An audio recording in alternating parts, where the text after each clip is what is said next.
ഹരേ കൃഷ്ണ കൃഷ്ണ കൃഷ്ണ ഹരേ ഹരേ ഹരേ രാമ രാമ രാമ ഹരേ ഹരേ.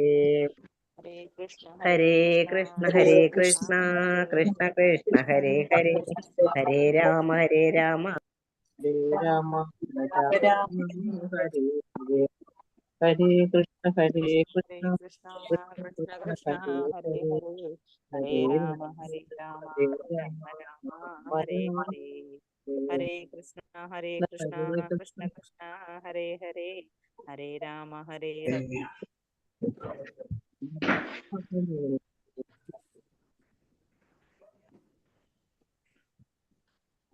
Reshna sorry, കുറച്ചൊന്ന് ഡിസ്റ്റർബായി പോയി. അങ്ങോട്ടും ഇങ്ങോട്ടും മാറിപ്പോയാണുള്ള ലിങ്കുകൾ.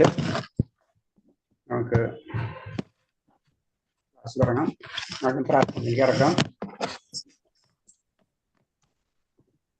ഓം നമോ ഭഗവതേ വാസുദേവായ. ഓം നമോ ഭഗവതേ വാസുദേവായ. ഓം നമോ ഭഗവതേ വാസുദേവായ. നാരായണം നമസ്കൃത്യം നരം ചൈവ നരോത്തമം ദേവീം സരസ്വതിം വ്യാസം തതോ ജയമുദിരയേത്. നഷ്ടപ്രായേഷു ഭദ്രേഷു നിത്യം ഭാഗവത सेवया भागवते उत्तम श्लोके भक्तिर्भवति नष्टकी. मूकं करोति वाचालं पङ्गुं लङ्घयते गिरि यत्कृपतमहं वन्दे परमानन्दमाधवं. श्रीगुरुदीनतारिणं श्रीचैतन्यमीश्वरम्. अज्ञानतिमिरान्धस्य ज्ञानाञ्जलशलाकया चक्षुन्मिलितं येन तस्मै श्रीगुरुवे नमः. श्रीचैतन्यं मनोभीष्टं स्थापितं येन भूतले स्वयं रूपकदा मह्यं ददाति सभान्तिकं. वन्देऽहं श्रीगुरु श्रीयुतपदकमलं श्रीगुरुं वैष्णवांश श्री रूपं सागरजातं सगणरघुनाथानितं तं सजीवं सादैवं सावधूतं परिजनसहितं कृष्णचैतन्यदेवं श्रीराधा कृष्णपादान् सगणललिता श्रीविशाखानीं तां च. हे कृष्णा करुणा सिन्धो दीनबिन्दो जगत्पदे गोपेश गोपिका कान्ता राधा कान्त नमस्तुते. तप्त काञ्चन गौराङ्गी राधे वृन्दावनेश्वरी वृषभानुसुते देवी प्रणमामि हरिप्रिये. वाञ्छाकल्पतरुभ्य च कृपा सिन्धुभ्यः च पतिनां पावनेभ्यो वैष्णवेभ्यो नमो नमः.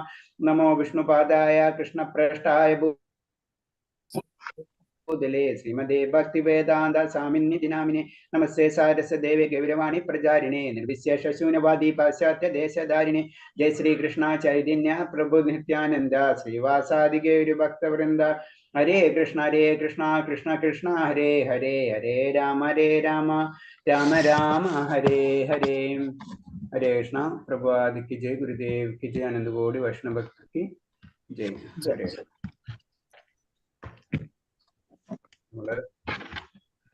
60ാമത്തെ ശ്ലോകം എടുക്കുന്നു.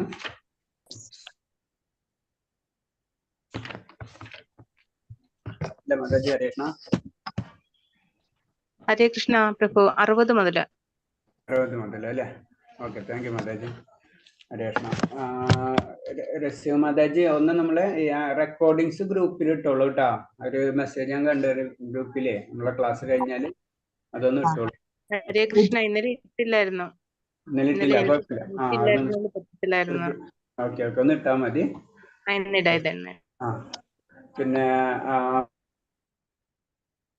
പറയണത്, ബുക്ക് നിങ്ങൾ വാങ്ങിക്കണുണ്ട്. ഞാൻ എന്നും പറയും, ക്ലാസ് കഴിഞ്ഞ വരെ ഞാൻ പറഞ്ഞുകൊണ്ടിരിക്കും, ബുക്ക് വാങ്ങിക്കണം എല്ലാവരും. ഹരേ കൃഷ്ണ. പിന്നെ നമ്മൾ അധ്യായം 60, സോറി അധ്യായം 2, 60ാമത്തെ ശ്ലോകം. മ്യൂട്ട് ചെയ്തിരിക്കാൻ പറയൂ പ്രഭു. ആ ശരി, ഞാൻ മ്യൂട്ട് ചെയ്തോളാം എല്ലാവരും. ഹരേ കൃഷ്ണ. ഒന്നിച്ച് മ്യൂട്ട് ചെയ്യാലോ അവിടെ.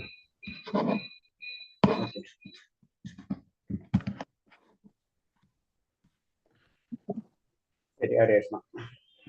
ഓം നമോ ഭഗവതേ വാസുദേവായ. അടുത്ത ശ്ലോകം 60ാമത്തെ. യദോ ഹേപി കൗന്ദേയ പുരുഷസ്യ വിഭജിത ഇന്ദ്രിയാണി പ്രമദീനി ഹരന്തി പ്രസവം മനാം. ഇന്ദ്രിയങ്ങൾ അടക്കമില്ലാത്തവയും കരുത്തുള്ളവയുമാണ് അർജുന. നീ അവയെ നിയന്ത്രിക്കാൻ ശ്രമിക്കുന്നവന്റെ മനസ്സിനെ അവൻ അവിവേകിയാണെങ്കിൽ പോലും അത് ബലാത്കാരേണ വലിച്ചു നിൽക്കുന്നു. അപ്പൊ പറയണെന്ന് വെച്ച് കഴിഞ്ഞാൽ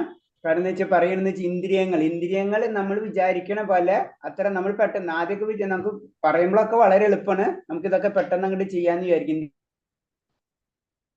ഇന്ദ്രിയങ്ങളൊക്കെ നിയന്ത്രിക്കാന്ന്. പക്ഷെ ഇന്ദ്രിയങ്ങളെ നിയന്ത്രിക്കാൻ ബുദ്ധിമുട്ടുള്ള കാര്യം തന്നെയാണ്. അത് നമുക്ക് അതിന് പറഞ്ഞത് അത് ചെയ്യാൻ വേണ്ടിയാണ്, ആ ഇന്ദ്രിയങ്ങളെ നിയന്ത്രിക്കാൻ വേണ്ടിയിട്ടാണ് നമ്മൾ പല പറയില്ലേ ഓരോ കാര്യങ്ങൾ വേദങ്ങളിൽ പറഞ്ഞിട്ടുള്ള കാര്യങ്ങളായാലും നമ്മൾ ആചാരക്രമങ്ങളായാലും ഏത് തന്നെയായാലും അൾട്ടിമേറ്റ് അതിന്റെ ലക്ഷ്യം എന്ന് പറഞ്ഞാൽ ഇന്ദ്രിയങ്ങളെ നിയന്ത്രിക്കുക. അത് അത്ര ഈസി അല്ല. അതാണ് പറഞ്ഞത്, അവൻ വിവേകിയാണെങ്കിൽ തന്നെയും അവനറിയാം, പക്ഷെ എന്നിരുന്നാലും അവനത് എന്താ പറയാ ഇന്ദ്രിയങ്ങളെ അവനെ വലിച്ചുകൊണ്ട് പോകുന്ന പറയണത്. ഞാൻ ഇന്നലെ പറഞ്ഞത് കാരണം എന്താ വെച്ച് കഴിഞ്ഞാൽ ആദ്യം വരുന്ന ഗുണം എന്ന് പറഞ്ഞാൽ ത്രിഗുണങ്ങൾ. ത്രിഗുണത്തിന്റെ ബാക്കിലാണ് ഇന്ദ്രിയങ്ങൾ, ഇന്ദ്രിയത്തിന്റെ ബാക്കിലാണ് മനസ്സ്, അതിന്റെ ബാക്കിലാണ് ബുദ്ധി, അതിന്റെ ബാക്കിലാണ് ആത്മാവ്. പിന്നെ ഒന്നിച്ചുള്ള അത് ആയ ഒരു രഥമാണ് ശരിക്കും ശരീരം എന്ന് പറയുന്നത്. അപ്പൊ എല്ലാതും ഈ ത്രിഗുണത്തിന്റെ കണക്ഷനിൽ പെട്ടിട്ട് ശരിക്കും ഇന്ദ്രിയങ്ങൾ അതിന്റെ പിറകെ പോകുമ്പോൾ ഓട്ടോമാറ്റിക്കായിട്ട് ആത്മാവ് അതിൽ കൂടെ സഞ്ചരിക്കുക ചെയ്യുന്നത്. അതാണ് നമുക്ക് പറ്റിപ്പോണത് ശരിക്കും പറഞ്ഞത്. അപ്പൊ എന്നിരുന്നാൽ ആ ഇന്ദ്രിയങ്ങളെ നിയന്ത്രിക്കുക എന്ന് പറഞ്ഞത് അത്ര ഈസി അല്ല. ഇന്ദ്രിയങ്ങളെ അല്ലെങ്കിൽ മനസ്സിനെ നിയന്ത്രിക്കുക എന്ന് പറഞ്ഞാൽ സാധാരണ രീതിയിൽ അത് ഈസി അല്ല. പൂർണ്ണമായും കൃഷ്ണബോധം ഉദിച്ചിട്ടില്ലാതെ ഇന്ദ്രിയ നിയന്ത്രണങ്ങൾ ലഭിക്കില്ല. ശരിക്കും നമ്മൾ ഭഗവാനിൽ സമർപ്പിതമാവാത്തത്. ഇടയ്ക്കിടയ്ക്ക് ശബ്ദം കട്ടാവുന്നുണ്ട്. ഒരു സെക്കൻഡ്, ഞാനൊന്ന് അവിടേക്ക് പോയിക്കോട്ടെ. ഒരു സിഗ്നൽ ഇവിടെ ഇത്തിരി കുറവാ ഹരേഷ്. ഒരു 1 സെക്കൻഡ്.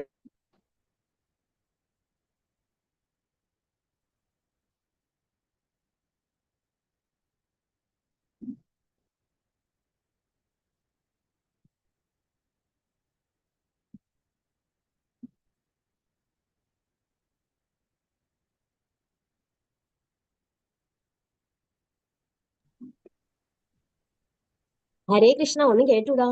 ഹരേഷ്, അത് ശരിക്കും ഞാൻ മ്യൂട്ട് ചെയ്താണ്. സിഗ്നലിന്റെ ചെറിയ പ്രോബ്ലം ആയിരുന്നോണ്ടേ റൂം ഒന്ന് മാറിയതാണ് ഹരേഷ്ണ. Okay, thank you Mataji. പറഞ്ഞു വരുന്നത് വെച്ച് കഴിഞ്ഞാല് നമ്മൾ ഈ ശ്ലോകത്തിൽ പറയണെന്ന് വെച്ച് കഴിഞ്ഞാൽ ഇന്ദ്രിയങ്ങളെ നിയന്ത്രിക്കുക എന്ന് പറഞ്ഞത് അത്ര ഈസിയുള്ള കാര്യമല്ല. അത് എത്ര വിവേകിയാണെങ്കിൽ കൂടിയും ഇന്ദ്രിയങ്ങളെ നിയന്ത്രിക്കാൻ കഴിയില്ല എന്ന് പറയുന്നത്.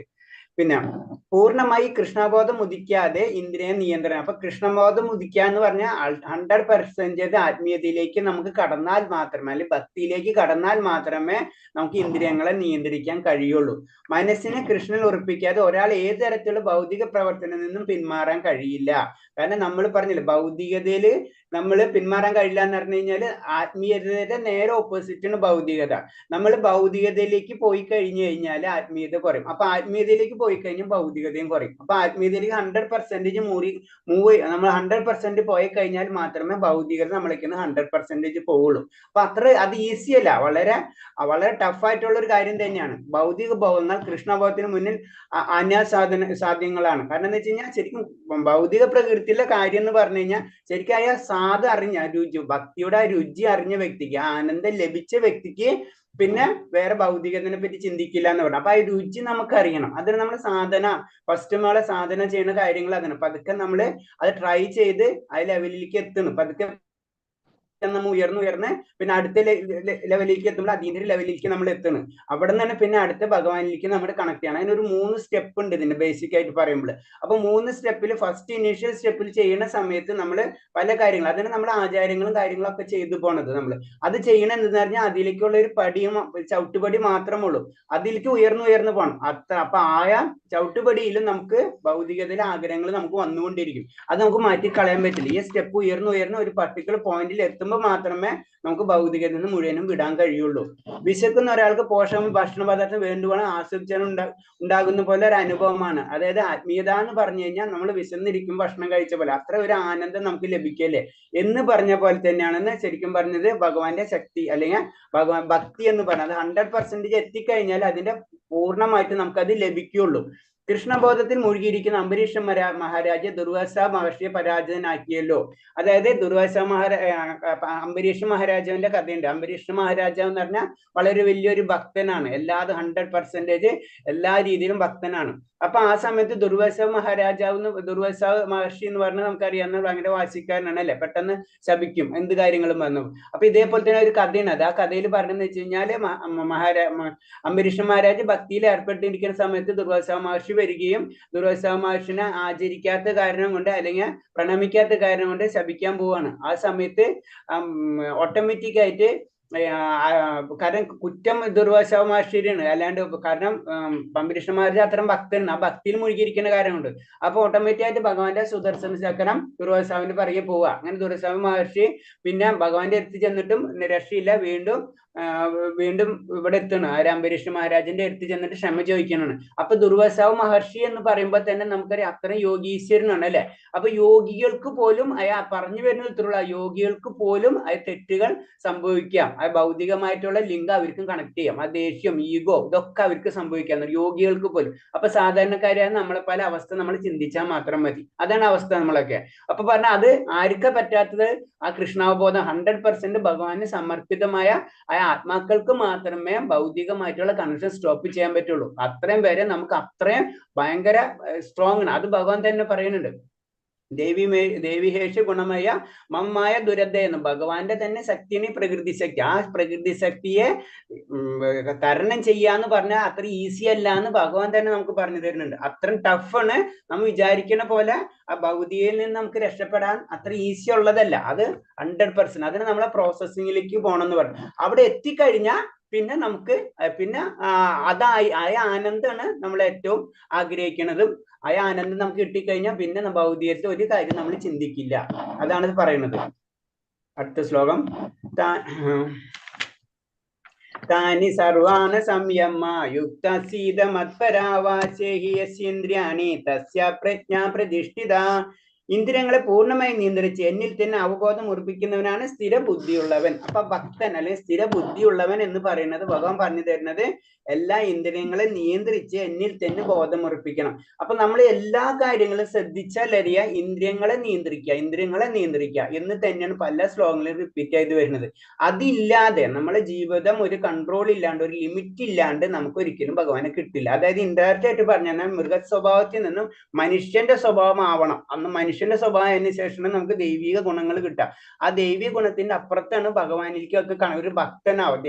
അതായത് പറയുന്ന ദേവന്മാരിൽ അപ്പുറത്തുള്ള ശക്തിയാണ് ഭക്തൻ എന്ന് പറയുന്നത്. അപ്പൊ അത്തരം ഓരോ ലെവൽ. അപ്പൊ ഇനീഷ്യൽ ഫസ്റ്റ് സ്റ്റേജ് എന്ന് പറഞ്ഞത് നമ്മൾ ഇന്ദ്രിയങ്ങളെ നിയന്ത്രിക്കുക. അത് തന്നെയാണ് നമുക്ക് ബുദ്ധിമുട്ടെന്ന് ഭഗവാൻ പറഞ്ഞു തരുന്നുണ്ട്. അതിന്റെ ഭക്തി അതെന്ന് പറഞ്ഞാൽ അതിന് ഇനീഷ്യൽ പതുക്കെ നമുക്ക് ചെയ്തു കൊണ്ടുപോകാൻ പറ്റുള്ളൂ. അതാണ് വൈദിക ഗ്രന്ഥങ്ങളിലും അത് ഇൻഡയറക്റ്റ് ആയിട്ട് പറഞ്ഞിട്ടുള്ളത്. അത് ആസ്വദിച്ചുകൊണ്ട് തന്നെ, കുറച്ച് ദിവസം നമ്മൾ ആസ്വദിച്ചുകൊണ്ട് തന്നെ പതുക്കെ നമ്മൾ മുന്നേറിക്കൊണ്ടിരിക്കണം. യോഗത്തിന്റെ പരമകാഷ്ഠയാണ് കൃഷ്ണ. പരമകാഷ്ഠയാണ് ആ യോഗ. ഏത് യോഗ ആണെങ്കിലും, ഇപ്പൊ ധ്യാനയോഗ ആണെങ്കിലും, അഷ്ടാംഗ യോഗ ആണെങ്കിലും, ഭക്തിയോഗ ആണെങ്കിലും, കർമ്മയോഗ ആണെങ്കിലും, അത് അൾട്ടിമേറ്റ് പോയിന്റ് ആണ് കൃഷ്ണാവബോധം. അതല്ലെങ്കിൽ ഭഗവാന്റെ ആ ശക്തി നമ്മൾ മനസ്സിലാവണം. അപ്പോഴേ മനസ്സിലാവുള്ളൂ. അതേവരെ നമ്മൾ ഭൗതികമായിട്ട് നമുക്ക് ലിങ്ക് ഉണ്ടാവുന്ന പറയുന്നത്. കൃഷ്ണാബോധം ഇല്ലെങ്കിൽ ഇന്ദ്രിയ ജയം സാധ്യമല്ല. ഉദാഹരണം മഹർഷി ദുർവാസ. അപ്പൊ ദുർവാസ മഹർഷിക്ക് പോലും അതെത്താൻ പറ്റില്ല. അപ്പൊ അത്രയാണ് ഭഗവാനിലേക്കുള്ള ദൂരം. അതാണ് നമ്മൾ മനസ്സിലാക്കേണ്ടത്. അംബരീഷ മഹാരാജാവ് തന്റെ മനസ്സിനെ പാദ ആരവിന്ദങ്ങളിൽ അർപ്പിച്ചു. അതിൽ അംബരീഷന്മാർ ഒരു ഭക്തൻ എന്ന് പറയുമ്പോൾ ഒരു ഭക്തന്റെ ഡെഫിനിഷൻ, ഭക്തൻ എന്ന് പറഞ്ഞാൽ എന്താണ്? അതാണ് അംബരീഷ മഹാരാജാവിന്റെ കഥ ഭാഗവതത്തിൽ പറയുന്നത്. അതായിരിക്കണം ഒരു ഭക്തനാവുമ്പോൾ തന്റെ ഭക്തന്റെ ക്വാളിറ്റി. ഓരോ ഇന്ദ്രിയങ്ങളും നമ്മൾ ഭഗവാനിൽ അർപ്പിക്കണം പറഞ്ഞു. നമ്മൾ സ്വയം അർപ്പിക്കാന്ന് പറഞ്ഞാൽ നമ്മളെ ഓരോ ഇന്ദ്രിയങ്ങളും, അതായത് ആദ്യത്തെ പറയുന്നത് തന്റെ മനസ്സിനെ ശ്രീകൃഷ്ണന്റെ പാതാര ബിന്ദങ്ങളിൽ അർപ്പിച്ചു. അത് അവിടെ തുടങ്ങി. അത് കഴിഞ്ഞ് കാലുകളിൽ. അത് കഴിഞ്ഞിട്ട് ഭഗവത് ധാമത്തെ വർണ്ണിക്കുന്നതിൽ അദ്ദേഹത്തിന്റെ വാക്കുകൾ ഉപയോഗിക്കുന്നത് എന്തിനാണ്? ഭഗവാന്റെ ധാമത്തെ വർണ്ണിക്കാൻ വേണ്ടി. പിന്നെ പറഞ്ഞ കൃഷ്ണന്റെ ക്ഷേത്രം ശുദ്ധീകരിക്കുന്നതിന് കൈകൾ ഉപയോഗിക്കുന്നത് ഭഗവാന്റെ ക്ഷേത്രങ്ങൾ ശുദ്ധീകരിക്കുന്നതിന്. പിന്നെ ഭഗവത് ശ്രവണത്തിന് കർണങ്ങൾ, ചെവി നമ്മൾ ഉപയോഗിക്കുന്നത് ഭഗവാന്റെ കഥകൾ കേൾക്കുന്നതിന് വേണ്ടി. പിന്നെ രൂപദർശനത്തിന് ഭഗവാന്റെ രൂപം കാണുന്നതിന് നമ്മള് കണ്ണുകൾ ഉപയോഗിക്കുന്നു. പിന്നെ ഭക്തന്മാരുടെ ശരീരം, കറക്റ്റ് അത്ര ലെവലിലുള്ള ഭക്തന്മാരെ സ്പർശിക്കുന്നതിനാണ് നമ്മളെ ചർമ്മം, അത് നമ്മൾ ഉപയോഗിക്കുന്നത്. തൃപ്പാദങ്ങളിൽ അർപ്പിക്കാൻ ഉപയോഗിച്ച പുഷ്പങ്ങൾ മണക്കുന്നതിന്. നമ്മൾ മൂക്ക് ഉപയോഗിക്കുന്നത് ഭഗവാനിൽ അർപ്പിച്ച പൂക്കൾ മണക്കുന്നതിന് വേണ്ടിയാണ്. അതേപോലെ തന്നെ അടുത്ത് പറയുന്നത് ഭഗവാൻ അർപ്പിച്ച തുളസി ദളങ്ങൾ ആസ്വദിക്കാൻ നമ്മൾ രുചി, അത് ഭഗവാനിൽ അർപ്പിച്ച പ്രസാദം ആയിക്കോട്ടെ അല്ലെങ്കിൽ ദളങ്ങളായിക്കോട്ടെ അത് ഉപയോഗിക്കുന്നു. അതിനു വേണ്ടിയാണ് നമ്മളെ നാവ് ഉപയോഗിക്കുന്നത്. കൃഷ്ണക്ഷേത്രത്തിലുള്ള ദേശങ്ങളിലേക്ക് കാലുകൾ നമ്മൾ നടക്കണം, കാലുകൾ ഉപയോഗിക്കുന്നത് ക്ഷേത്ര ദർശനത്തിനായിരിക്കണം. അപ്പൊ ഒരു ഉദാഹരണം പറയണമെന്ന് വെച്ചാൽ ഇൻഡയറക്റ്റ് ആയിട്ട് പറഞ്ഞു വരുന്നത് ഇത്രയുള്ളൂ. നമ്മളെ സമർപ്പണം എന്ന് പറയുമ്പോൾ ഇങ്ങനെ ആയിരിക്കണം. ഒരു ഭക്തൻ എന്ന് പറയാം, അംബരീഷ മഹാരാജാവിന്റെ കഥ എടുത്ത് പറഞ്ഞ് ഇതാണ് ഒരു ഭക്തൻ, ആ ലെവലിലേക്കാണ് നമ്മൾ ഉയർന്നു വരേണ്ടത്. അങ്ങനെ വരുമ്പോഴാണ് നമുക്ക് ഭൗതികമായിട്ടുള്ള കണക്ഷൻസ് കട്ടായി പോകുള്ളൂ. അതേ വരം അല്ലെങ്കിൽ നമ്മൾക്ക് കണക്ഷൻ കട്ടായി നമുക്ക് കിട്ടിക്കൊണ്ടിരിക്കും.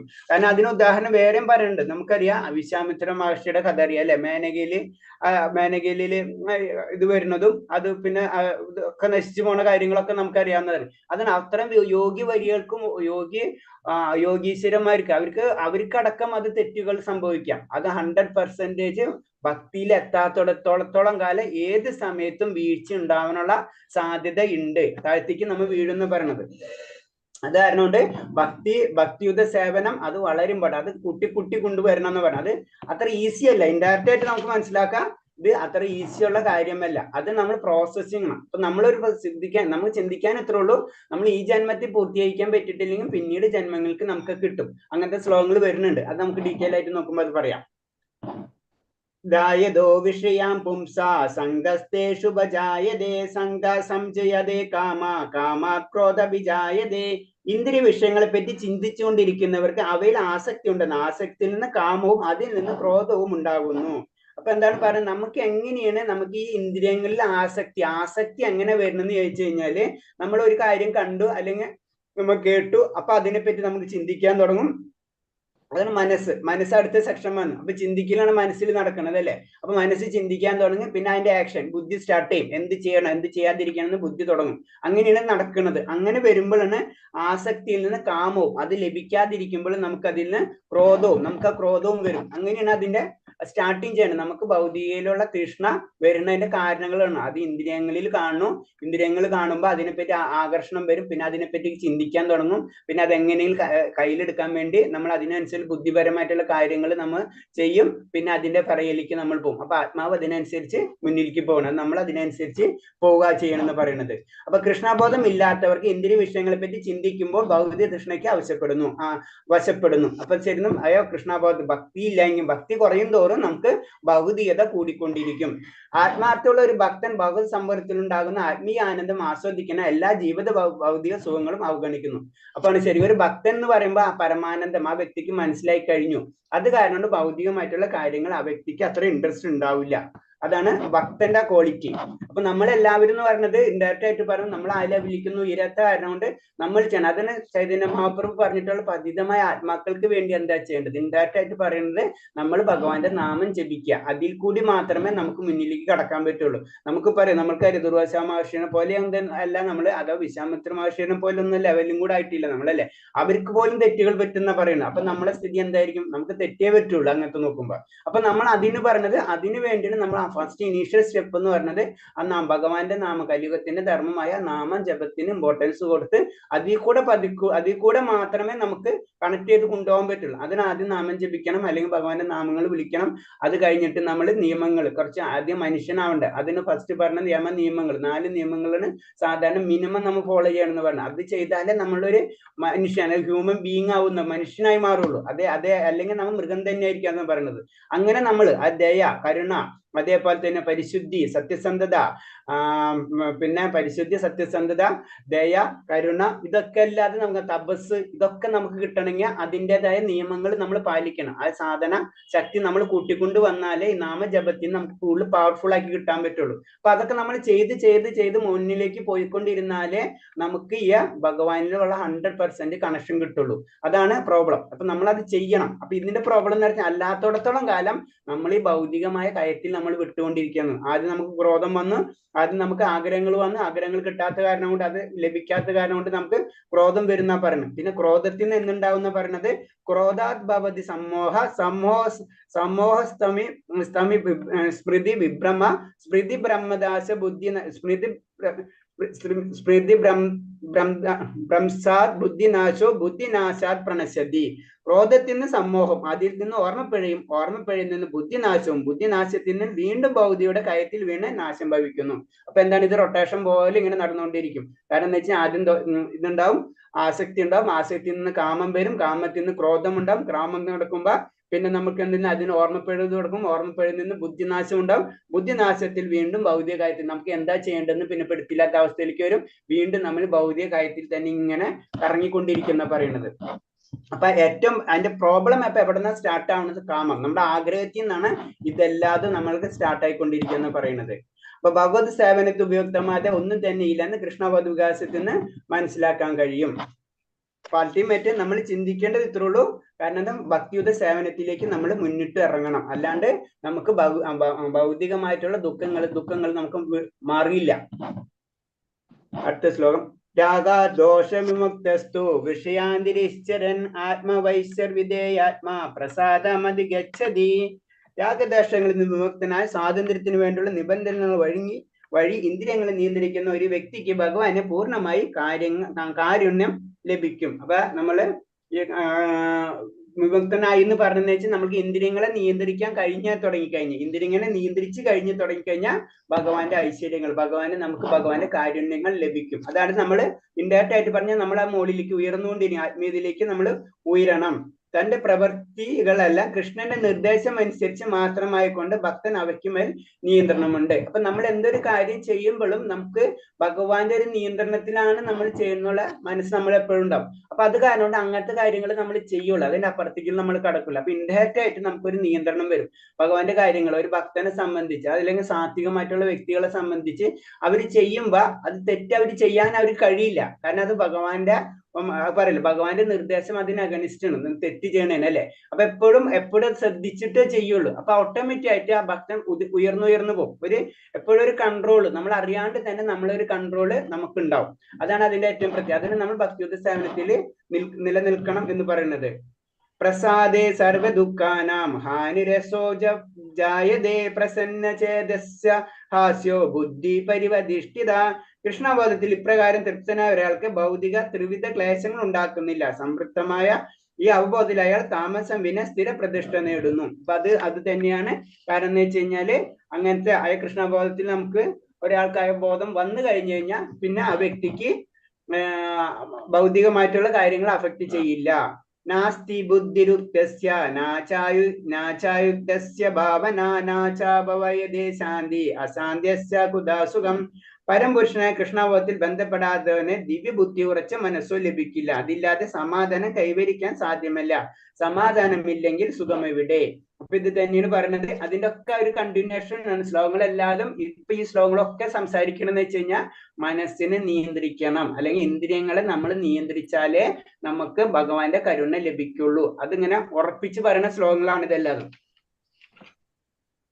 അടുത്ത ശ്ലോകം. ഇന്ദ്രിയാണി ചരതം യത്മനോയു വിധീയതേ തദസ്യ ഹരതി പ്രജ്ഞാം വായുർനാമിപുഭാവസി. വെള്ളത്തിലെ തോണിയിലെ കൊടുങ്കാറ്റ് എന്ന പോലെ അലയുന്ന ഇന്ദ്രിയങ്ങളിൽ ഒന്നിൽ മേൽ മനസ്സ് കേന്ദ്രീകരിക്കുമ്പോൾ മനുഷ്യന്റെ ബുദ്ധിയെ അത് വലിച്ചിഴയ്ക്കുന്നു. അപ്പൊ അത് തന്നെയാണ് കാരണം എന്ന് വെച്ചാൽ ഞാനൊരു ഉദാഹരണം പറഞ്ഞിരിക്കുന്നുള്ളൂ. വെള്ളത്തിലെ തോണി എന്ന പോലെ. കാരണം നമ്മൾ വെള്ളത്തിൽ തോണിയാകുമ്പോൾ എന്താണ്, ഇതിങ്ങനെ വെള്ളത്തിൽ കിടന്ന് ആടി ഒലിഞ്ഞുകൊണ്ടിരിക്കും അല്ലെ. അപ്പൊ അതും പറഞ്ഞു. അപ്പൊ അത് ശ്രദ്ധിക്കണം, ആ ഇന്ദ്രിയങ്ങളെ നമ്മൾ നിയന്ത്രിക്കണം, ആ തോണിനെ നമ്മൾ നിയന്ത്രിച്ചിട്ട് വേണം മുന്നോട്ട് പോകണമെങ്കിൽ.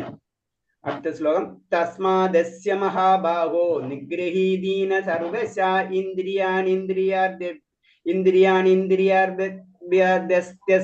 പ്രജ്ഞാ പ്രതിഷ്ഠിത. അതുകൊണ്ട് കൈകരുത്തുള്ളവന് ഇന്ദ്രിയങ്ങളെ അവയുടെ വിഷയങ്ങളിൽ നിന്ന് പിന്മാറ്റാൻ കഴിവുള്ളവനാണ് സ്ഥിതപ്രജ്ഞാൻ. അപ്പൊ സ്ഥിതപ്രജ്ഞാൻ അല്ല നാം പറയും ഡയറക്റ്റായിട്ട് ഭക്തൻ എന്ന് പറയുമ്പോൾ, കാരണം ഇന്ദ്രിയങ്ങളെ വിഷയങ്ങളിൽ നിന്ന് നമുക്ക് ഒരു കാര്യം കാണുമ്പോൾ അതിൽ നിന്ന് മാറ്റാനുള്ള കഴിവ് നമുക്ക് നേടിയിരിക്കും. അപ്പൊ ആമര എക്സാമ്പിൾ പറഞ്ഞു, വലിക്കാനുള്ള കഴിവുണ്ടാവും നമുക്ക്. എവിടെ ഇന്ദ്രിയങ്ങൾ ഉപയോഗിക്കണം, എവിടെ ഇന്ദ്രിയങ്ങൾ ഉപയോഗിക്കേണ്ട എന്നുള്ള കറക്റ്റ് നമുക്കൊരു ചിന്താഗതി നമ്മൾ മനസ്സിൽ വരും. അപ്പൊ ഇങ്ങനെ വന്നു കഴിഞ്ഞാൽ ആ വ്യക്തിനെ സ്ഥിതപ്രജ്ഞൻ എന്ന് പറയാം. അതായത് ആ കൃഷ്ണാവബോധം ലഭിച്ച, അല്ലെങ്കിൽ ഭഗവാന്റെ ഭക്തി ലഭിച്ച, അല്ലെങ്കിൽ ഭഗവാന്റെ കരുണ ലഭിച്ച ഒരു വ്യക്തിയാണെന്ന് നമുക്ക് മനസ്സിലാക്കാൻ കഴിയും. യാ നിശ്ചാ സർവഭൂതാനാം തസ്യം ജാഗ്രതി സംയമീ യസ്യം ജാഗ്രതി ഭൂതാനി സാനിസ്യ പശ്യതേ മുന. സർവ്വജീവജാലങ്ങളുടെ രാത്രി ആയിരിക്കുമ്പോൾ ആത്മസംയമനം കൈവരിച്ചവർ ഉണർന്നിരിക്കുന്നു. എല്ലാവരും ഉണർന്നിരിക്കുമ്പോൾ അന്തർമുഖനായ മുനിക്ക് നിശാകാലമാണ്. ഇത് ഇൻഡയറക്റ്റ് ആയിട്ട് പറഞ്ഞത് ആത്മീയമായിട്ടുള്ള ഒരു വ്യക്തിയും ഭൗതികമായിട്ടുള്ള ഒരു വ്യക്തിയും തമ്മിലുള്ള ഡിഫറൻസ് എന്ന് പറയുന്നത്. ആത്മീയമായിട്ടുള്ള വ്യക്തി എപ്പോഴും എന്ന് പറഞ്ഞു കഴിഞ്ഞാല് ഭൗതികത ചെയ്യുന്ന വ്യക്തികളുടെ നേരെ ഓപ്പോസിറ്റ് ആയിരിക്കും. അവർ ഭൗതിക ആഗ്രഹങ്ങളായിരിക്കും ഭൗതികവാദികൾ ചെയ്തുകൊണ്ടിരിക്കുക. ആത്മീയവാദികൾ എപ്പോഴാണ് നേരെ ഓപ്പോസിറ്റ് ആണ്, രാത്രിനെ വെച്ചിട്ട് കമ്പയർ ചെയ്തിരിക്കുന്നത്.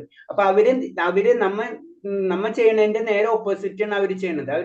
നമ്മൾ ബാഹ്യമായിട്ടുള്ള കാര്യങ്ങൾ ചെയ്യണം, അവർ ആന്തരികമായിട്ടുള്ള കാര്യങ്ങളാണ് ചെയ്യുന്നത്. ആന്തരികമായിട്ടുള്ള ആനന്ദം അവർക്ക് ലഭിക്കുന്നുണ്ട്. അപൂരമാണമജലപ്രതിഷ്ഠം സമുദ്രമാപർ പ്രവശന്തി തത്കാമായ പ്രവശന്തി സർവേ ശാന്തി വാപ്നോതി കാമകാമി. എപ്പോഴും നിറയ്ക്കപ്പെട്ടുകൊണ്ടിരിക്കലും ഉത്ക്ഷോഭമില്ലാത്ത സമുദ്രത്തിലേക്ക് നദികൾ എന്ന പോലെ നിരന്തരം തന്നിലേക്ക് ഒഴുകുന്ന ആഗ്രഹങ്ങൾ പ്രക്ഷുബ്ധനാകാത്ത മനുഷ്യന് മാത്രമാണ് ശാന്തി ലഭിക്കുന്നത്, മറിച്ച് ആഗ്രഹങ്ങൾ നിറവേറ്റാൻ യത്നിക്കുന്നവനല്ല.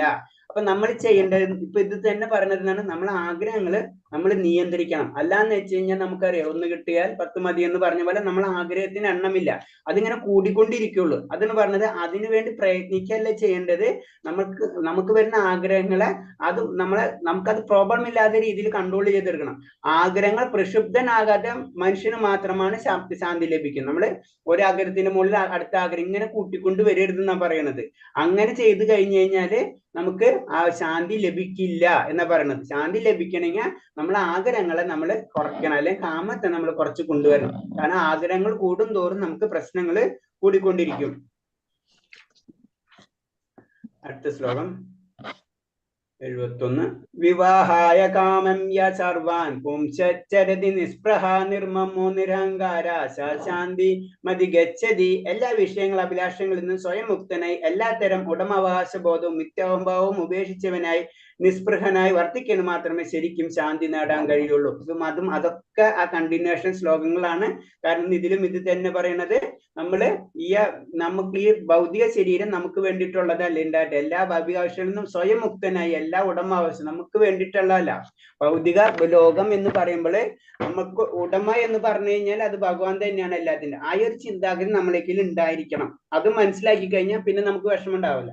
അല്ലെങ്കിൽ നമ്മളെ ചിന്താഗതി കഴിഞ്ഞാൽ ഇതല്ലാതെ എനിക്കാണെന്നുള്ള ചിന്താഗതി നമുക്കുണ്ടാവും. അത് പാടില്ല എന്നാണ് പറഞ്ഞത്.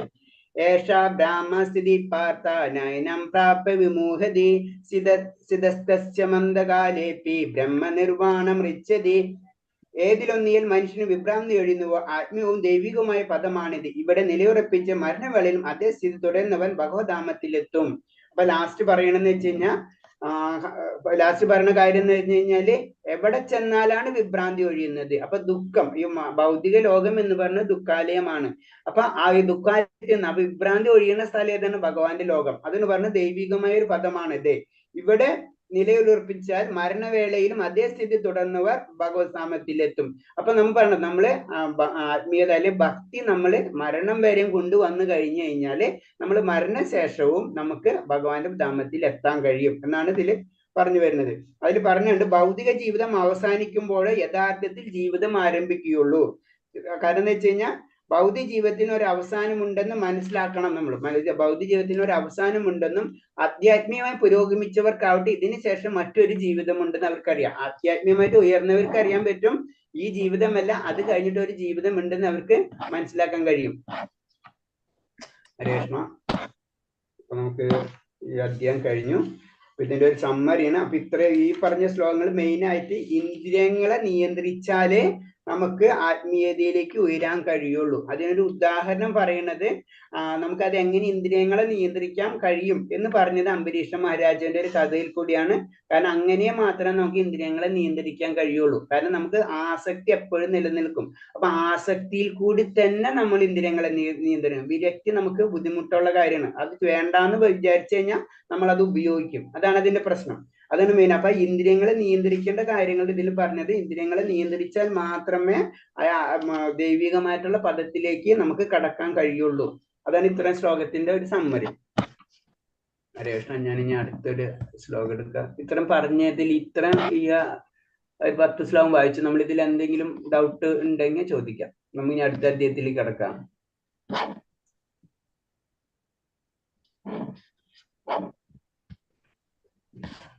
അടുത്ത ശ്ലോകം എടുത്തോട്ടെ. ക്ലാസ് എടുക്കണ എന്തെങ്കിലും ഡിഫറൻസ് എന്തെങ്കിലും തോന്നുന്നുണ്ടെങ്കിൽ പറയണം കേട്ടോ നിങ്ങള്. ഹരേ കൃഷ്ണ. മനസ്സിലാവാത്തവരെ അല്ലെങ്കിൽ ക്ലാസ് ഹരേ കൃഷ്ണ. ഹരേ ഈ പിന്നെ എനിക്ക് ജീവാത്മാവും പരമാത്മാവിനെ പറ്റി പറയുമ്പോഴേ ആ ഏ, ഈ പരമാത്മാവ് നാശിക്കാത്തതാണ്, ആ. അത് ഇനി മരണമില്ല എന്നൊക്കെ. അപ്പൊ ഈ ജീവാത്മാവ് അതുമായിട്ടുള്ള ഒരു വ്യത്യാസം അങ്ങോട്ട് മനസ്സിലാവുന്നില്ല. അത് രണ്ടും ഒന്നല്ലേ? അതെ, ജീവാത്മാവ് പരമാത്മാവ് പറയുമ്പോ രണ്ടും ഒന്ന് തന്നെ. പക്ഷെ പരമാത്മാവ് എന്ന് പറയുമ്പോ ഭഗവാൻ സിമ്പിൾ ആയിട്ട് പറയുമ്പോ ഭഗവാൻ പരമാത്മാവ്, നമ്മള് ജീവാത്മാവ്. അപ്പൊ ഭഗവാന്റെ അംശമാണ്. അത് ഭഗവാൻ പറയുന്നുണ്ട്, മമ ഭവിഷ്യ ജീവലോക എന്ന് പറയുന്നുണ്ട്. എന്റെ അംശമാണ് ജീവാത്മാക്കൾ എന്ന് ഭഗവാൻ പറയുന്ന ശ്ലോകമുണ്ട്.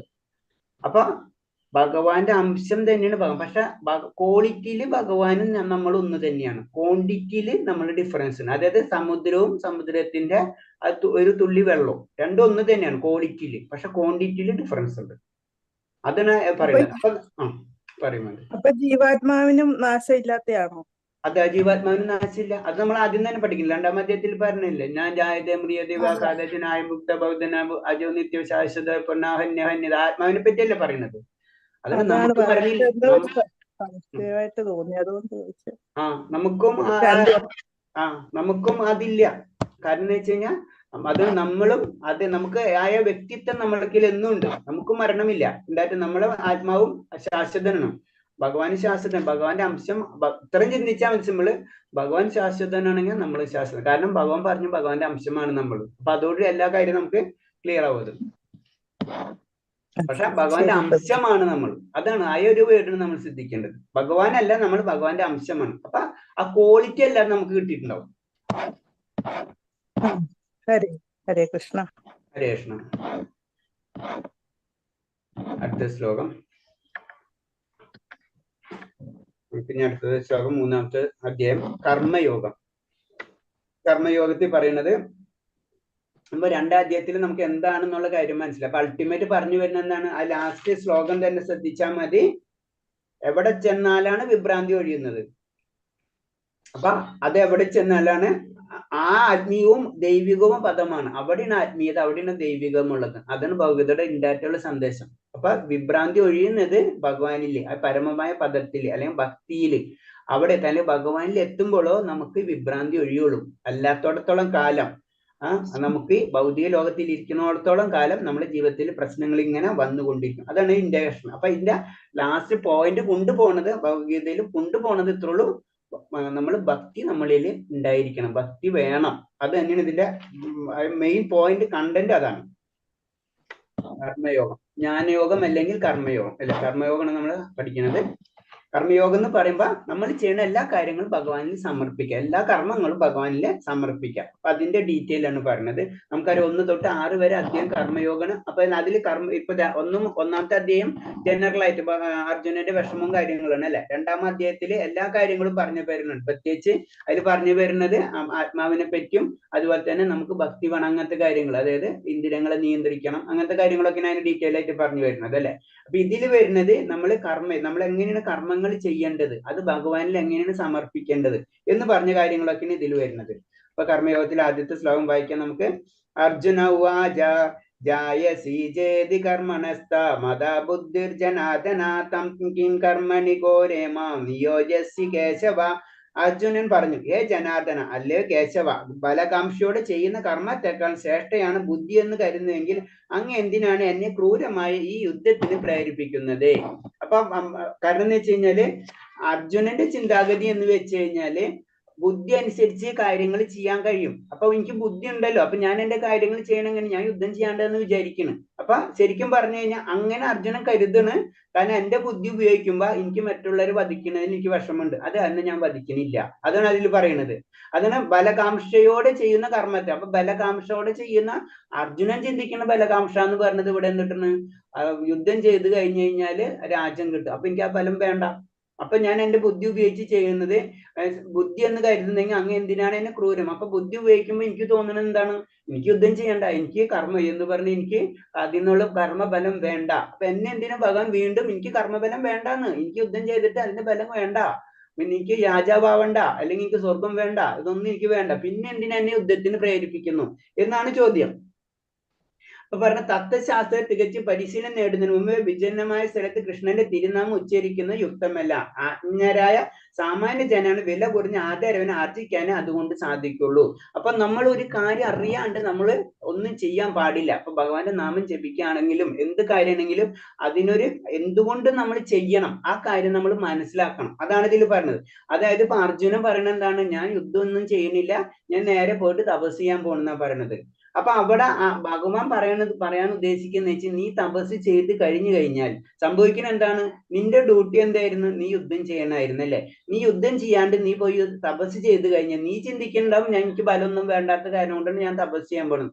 അവിടെ പ്രശ്നം ഉണ്ടാവുന്ന വെച്ചാണ് നീ യുദ്ധം ചെയ്യാത്ത കാരണം കൊണ്ട് അധർമ്മികൾ അവര് മറ്റുള്ളവരെ വെറുതെ വധിക്കും. അപ്പൊ അവര് സാധാരണക്കാരാണല്ലേ. അപ്പൊ അവരെ റെസ്പോൺസിബിലിറ്റി, അവരെ മരണത്തിന്റെ കാരണമായിരുന്നു അത് നീയാണ്. അപ്പൊ ആ പാപം നിൽക്കേൽക്കും. അപ്പൊ നിന്റെ ഡ്യൂട്ടി എന്ന് ചെയ്യുന്നത് യുദ്ധം ചെയ്യലാണ്. അതാണ് നിന്റെ കർമ്മം, അതാണ് കർമ്മയോഗം.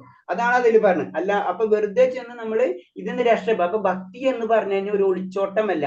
അതാണ് പറഞ്ഞത്. വെറുതെ നമ്മൾ അതിന് പറഞ്ഞ അവിടെ ചെന്ന് ഭഗവാന്റെ നാമം ജപിക്കാന്നല്ല, അത് ഒളിച്ചോട്ടരുത് ജീവിതത്തിൽ.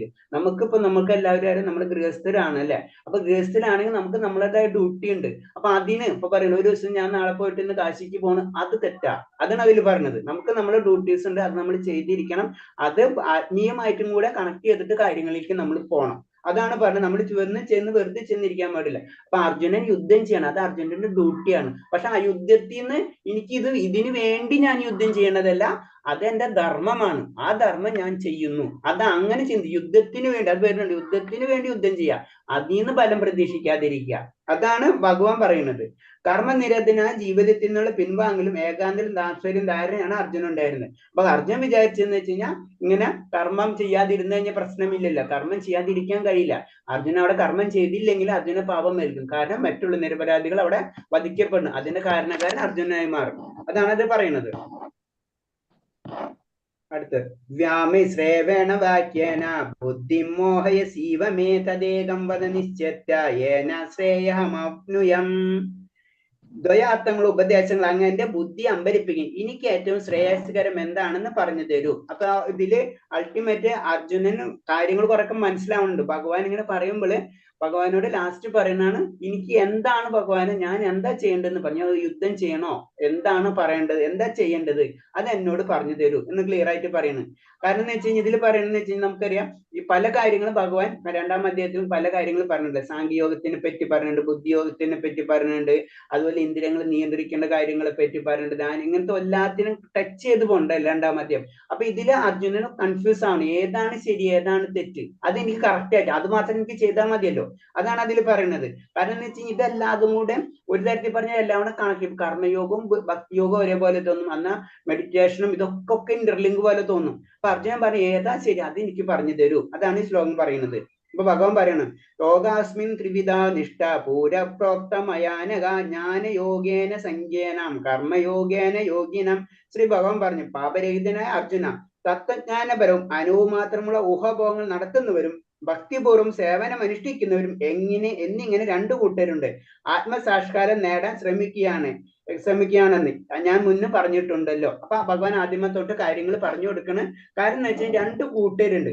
2 കൂട്ടരും ചെയ്യുന്നത് സത്യത്തിൽ ഒന്ന് തന്നെയാണ്, എന്നിലേക്ക് എത്താനുള്ള വഴിയാണ്. ഒരാൾ ചെയ്യുന്നത് തത്വജ്ഞാനപരവും അനുഭവം മാത്രം ഊഹാഭോഗങ്ങൾ.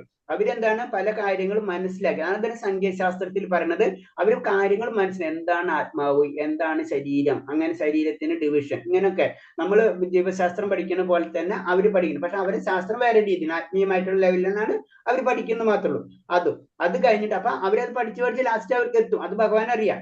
പിന്നെ ചിലവരുന്ന ഭക്തിയുടെ സേവനം, ഭഗവാനാണ് അൾട്ടിമേറ്റ്, ഭഗവാനായ ഭക്തി ആ സേവനം. ഭക്തി എന്ന് പറയുന്നാല് ആ ഭക്തിയിൽ മാത്രം വിശ്വസിച്ച് നീങ്ങുന്ന വ്യക്തികൾ. അങ്ങനെ 2 കൂട്ടരും ആത്മസാക്ഷാത്കാരത്തിന് ശ്രമിക്കുന്നവരുണ്ട്. 2 കൂട്ടരും ലക്ഷ്യം എന്ന് പറഞ്ഞു കഴിഞ്ഞാൽ ആത്മാവിനെ കണ്ടുപിടിക്കലാണ്, അല്ല ആത്മസാക്ഷാത്കാരത്തെ കണ്ടുപിടിക്കലാണ്. അപ്പൊ അത് ഞാൻ പറഞ്ഞിട്ടുണ്ടല്ലോ എന്നാണ് പറയുന്നത്. അപ്പൊ തന്നെ സംഖ്യയോഗം എന്ന് പറഞ്ഞത് ജീവന്റെയും ജഡപദാർത്ഥത്തിന്റെ സ്വഭാവത്തെയും വിശകലനം. സംഖ്യയോഗം എന്ന് പറഞ്ഞത് അവര് ചെയ്യുന്നതും ശരിക്കും ഭഗവാനിലേക്ക് എത്തണം. അപ്പൊ ഇത് എന്താണ് കാര്യം എന്താണെന്ന് അറിയാൻ വേണ്ടിയാണ് അവര് ജഡപദാർത്ഥത്തെയും അതേപോലെ തന്നെ ആത്മാവിനെ പറ്റിയിട്ടുള്ളത് കാര്യങ്ങൾ ഡീറ്റെയിൽ ആയിട്ട് അവർ പഠിക്കും. എന്നിട്ടാണ് അവർ ചെയ്യുന്നത്. അപ്പൊ അങ്ങനത്തെ ശാസ്ത്രങ്ങൾ നമുക്കുണ്ട് ശരിക്കും പറഞ്ഞു കഴിഞ്ഞാൽ. പിന്നെ ബുദ്ധിയോഗം അല്ലെങ്കിൽ ഭക്തിയോഗം എന്ന് പറഞ്ഞു കഴിഞ്ഞാൽ അവരെന്താ ചെയ്യുന്നത്, ഭഗവാന്റെ കാര്യങ്ങൾ മാത്രം ചെയ്തുകൊണ്ടിരിക്കും. അവർക്കറിയാം, അൾട്ടിമേറ്റ് ഭഗവാന്റെ കാര്യങ്ങൾ നമ്മൾ ചെയ്യണം, സേവനം, അതിന് ഭക്തി മാത്രം എന്നൊക്കെ ഏറ്റവും അൾട്ടിമേറ്റ്. അപ്പൊ അത് മാത്രം അവർ ചെയ്യണം, അതിന് ഭക്തിയോഗികൾ എന്ന് പറയുന്നത്. പിന്നെ ഇതിന്റെ പ്രോബ്ലം പിന്നെ പറയുന്നുണ്ടല്ലോ, വെറുതെ നമ്മൾ അങ്ങനെ ചെന്നിരുന്ന് കഴിഞ്ഞ്, വെറുതെ തപസ് ചെന്നിരുന്ന് കഴിഞ്ഞാൽ അതുകൊണ്ട് കാര്യമില്ല. വെറുതെ നാമം ജപിച്ചിരുന്ന് കഴിഞ്ഞ് കഴിഞ്ഞാൽ വില കുറഞ്ഞ ആധാരവും അങ്ങനെ ആവുമെന്ന് പറഞ്ഞു വെച്ച് കഴിഞ്ഞാൽ മതത്തിനെ പറ്റി പറയണം. തത്വശാസ്ത്രം ഇല്ലെങ്കിൽ മതം ഒരു വികാരാവേശമാണ്. എല്ലാവരും പറയുന്നത് ഞാനും ചൊല്ലണം എന്നുള്ള രീതിയിൽ. അപ്പൊ അതുകൊണ്ട് കാര്യമില്ല. അതാണ് വികാരം കൊണ്ട് മാത്രം കാര്യമില്ല. അതിലെന്ത് വേണം, അതിനൊരു തത്വം വേണം, എന്തുകൊണ്ട് ഞാനത് ചെയ്യണം. ഇത് രണ്ടും കൂടെ വരുമ്പോഴോ നമുക്ക് ഭക്തിയും വേണം. ആയ ഭക്തി ഉണ്ടായാൽ മാത്രം പോരാ, അത് നമ്മൾ എന്തിനാ ചെയ്യണം, അതിന്റെ ബാക്കിലുള്ള കാര്യങ്ങൾ നമ്മൾ അറിഞ്ഞിരിക്കണം, എന്നാലേ അത് നടക്കുള്ളൂ. അല്ലാണ്ട് പിന്നെ അതുപോലെ തത്വം മാത്രം പോരാ, നമുക്ക് അതിനുള്ള ആഗ്രഹം ഉണ്ടാവണം. അപ്പൊ രണ്ടും കൂടി ഉണ്ടായാലേ അത് പൂർണ്ണത ലഭിക്കുള്ളൂ. അതിന് തത്വശാസ്ത്രം ഇല്ലെങ്കിൽ മതം വരും വികാര ആവേശം മാത്രം. അപ്പൊ അതിന്റെ പിറകിലൊരു കാര്യമില്ല എന്ന് വെച്ച് കഴിഞ്ഞാൽ എല്ലാവരും ചെയ്യുന്ന ഞാനും ചെയ്യുന്ന പോലെയാവും. മനസ്സിലായി? എല്ലാവരും ജയ് വിളിക്കണം, ഞാനും ജയ് വിളിക്കുന്നു മാത്രം. അതിന് വികാരാവേശം മാത്രം. ചിലപ്പോൾ മതഭ്രാന്ത് എന്ന് പറയുന്നത്. മതമില്ലാത്ത തത്വശാസ്ത്രം മാനസികമായി കച്ചവടമായി. അപ്പൊ നമ്മള് കവികളെ പോലെ തന്നെ മാറി. അപ്പൊ അതുകൊണ്ട് കാര്യമില്ല, കവികൾക്ക് ഉണ്ടായിട്ട് ഭഗവാനെ നമുക്ക് കിട്ടൂല അല്ലേ. അപ്പൊ അത് കവികൾ അതിന് പറഞ്ഞ അത് കച്ചവടം പോലെയായി. അപ്പൊ അത് തത്വം വേണം, അതിലൊരു വിശ്വാസം. രണ്ടും കൂടെ കണക്ട് ചെയ്താലോ നമുക്ക് മുന്നിലേക്ക് പോകാൻ പറ്റും. അതാണ് ഗീതയിൽ നമുക്ക് കംപ്ലീറ്റ് ഭഗവാൻ പറഞ്ഞു തരുന്നത്. അങ്ങനെ ആയിരിക്കണം നമ്മൾ ഭക്തിയിലേക്ക് മുന്നേറേണ്ടത്. കാര്യം അറിഞ്ഞിട്ട് വേണം ഓരോ കാര്യങ്ങൾ നമ്മൾ പ്രവർത്തിക്കാൻ. അപ്പൊ നമുക്കത് ശരിക്കും അതിന്റെ കൂടുതൽ ഫലം കിട്ടും നമുക്ക്. അടുത്ത ശ്ലോകം. നാ കർമ്മണനാരംഭ നൈഷ്കർമ്മ്യം പുരുഷോസ്നുദേനാച്ച സന്യാസദേവ സിദ്ധം സമധിഗച്ഛതി. കർമ്മം ചെയ്യാതിരിക്കുന്നത് കൊണ്ട് മാത്രം ആരും കർമ്മഫലങ്ങളിൽ നിന്ന് മുക്തരാകുന്നില്ല. സന്യാസം കൊണ്ട് മാത്രം ഒരാൾ പൂർണ്ണത നേടുകയുമില്ല.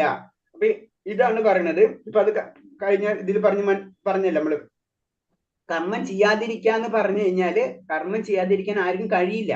കാരണം ഒന്നാമത്തെ കാര്യം. പിന്നെ കർമ്മബന്ധനിൽ നിന്ന് മുക്തനാവാൻ കഴിയില്ല എന്ന് അർജുനൻ അവിടെ പോയി ചെന്നിരുന്നാലും എന്താണ്, തപസ് ചെയ്യാൻ പോയിരുന്നാലും എന്താണ്, ഇവിടെ അപ്പോഴും വ്യക്തികൾ മരണപ്പെടും. അപ്പൊ അർജുന അതിന്റെ കാരണക്കാരാണ്. അപ്പൊ ഓട്ടോമാറ്റിക് അർജുന പാപം ലഭിക്കും. അപ്പൊ അത് ക്ലിയർ. അപ്പൊ മുക്തരാകില്ല.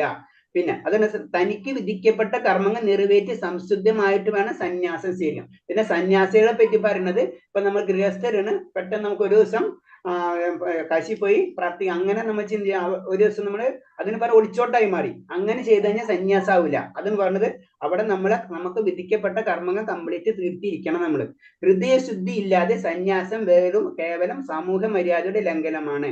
കാരണം നമ്മൾ കാശി പോയി ഇരുന്ന് കഴിഞ്ഞു കഴിഞ്ഞാൽ നമ്മളെ ചിന്ത വീട്ടിലത്തെ കാര്യങ്ങളായിരിക്കും. അപ്പൊ ഹൃദയശുദ്ധി അവിടെ നിന്ന് വരുന്നില്ല. അപ്പൊ അങ്ങനെ ചെയ്ത് കഴിഞ്ഞു കഴിഞ്ഞാൽ അത് സാമൂഹ്യ മര്യാദയുടെ ലംഘനം മാത്രമാണെന്ന് പറഞ്ഞു.